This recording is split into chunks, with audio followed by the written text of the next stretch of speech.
যদি সেনাবাহিনী এবং পুলিশের সদস্য না হইয়া আম জনতা হইতো, যে বক্তব্য দেওয়ার পরে মাইটটা খাইছে সবাই ভাইবা নিত, এখনো কিন্তু অনেকে মনে করছেন, বাট আমি শিওর যে ঘটনা তা না।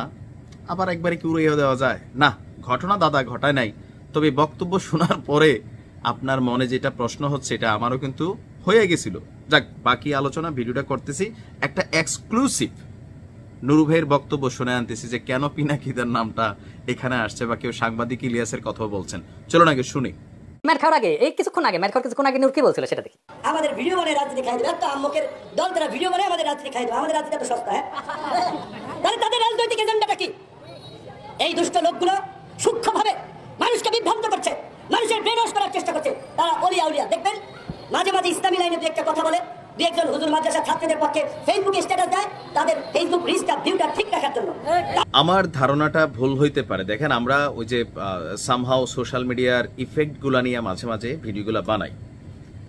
ভিপি নূরকে পিটানোতে ডক্টর মোহাম্মদ ইউনূসের সরকারের যেই সেক্টরগুলা কানেক্টেড হয়ে গিয়েছিল সেনাবাহিনী এবং পুলিশ, তো ভিপি নূরকে মাইর যেটা দেওয়া হয়েছে এটাতে পিনাকিদা এবং সাংবাদিক ইলিয়াস তারা কি আসলে মনে মনে খুশি নাকি ধরেন আসলে কষ্ট পাইছে? এই প্রশ্নটা আপনাদের উপর ছাড়লাম, বাট আমার কাছে মনে হয়েছে পিনাকিদা খুশি হয়েছে, সাংবাদিক ইলিয়াস ভাইও খুশি হয়েছে। বলে তোমার কি ফোন দিয়া বলছেন না? দোনোজনের ভিডিওগুলো আপনি যদি দেখেন, ইলিয়াস ভাই তো পুরো চ্যাপ্টার রেডি করে ফেলছিল, চ্যাপ্টার। আবার ভিপি নূর ঠিক মাইটটা খাওয়ার আগের যে বক্তব্যটা দিছে, ইলিয়াস হোসেন একটা স্ট্যাটাস দিয়েছিল যে ভিপি নূর ভিডিও বানাইতেছি, তোমার 6 জন যে বিকাশ পার্টি এটা তো ক্লোজ কর্মই, আর একটা গ্রামের মেম্বারও হইতে পারবে না যদি বিএনপি তোমার সিট না দে, আমি ইলিয়াস যদি চাই। তো এইটার পরে ভিপি নূর গতকালকে মাইর খাওয়ার আগে একটা লম্বা চূড়া বক্তব্য, সেইখানে তিনি বলতেছিলেন ওই বিদেশ থেকে বৈশা শোনেন নাই। আচ্ছা, একটু অংশ শোনাইতে হবে, নাহলে আবার প্যাস লাগবে। শোনেন। ওই ভিডিও বানিয়ে সেদিন নাকি শুনেছি ওয়ালটনের কাছে পাঠিয়েছে, এই যে নতুন আরেকটা টাউট দোকান খুলেছে বাংলা এডিশন নামে, সে চালায় নিউ ইয়র্কে উবার, সে এখানে 1.5 কোটি টাকা খরচ করে আপনার লা মেরিডিয়ান হোটেল, লা মেরিডিয়ান 5 স্টারে বাংলা এডিশন নামে ধান্দাবাজির নতুন দোকান খুলেছে। নিশ্চয়ই শুনছেন, বক্তব্যটা আরো মজার আছে। তারপর পিনাকিদার উদ্দেশ্যে বলছেন ওই যে একজন আছে, হ্যাঁ, এই কথায় মাঝে মাঝে একটু ইসলামিক মূল্যবোধের কথা বলে, তারপর হচ্ছে যে জামাতরে একটু খুশি রাখে, মানে পিনাকিদার কথা তো ভালোই কিন্তু ধুইয়া ফেলছিল। এখন সাংবাদিক ইলিয়াসও বিকাশের লেনদেনের একটা ছোট্ট ক্লিপ কিন্তু শেয়ার করছিল, বলতেছিল বিস্তারিত আসতেছে, রিপোর্ট কিন্তু রেডি ছিল, নিউজ ছাড়বে, এর মাঝখানে ভিপি নূর মার খেয়ে ফেলছে।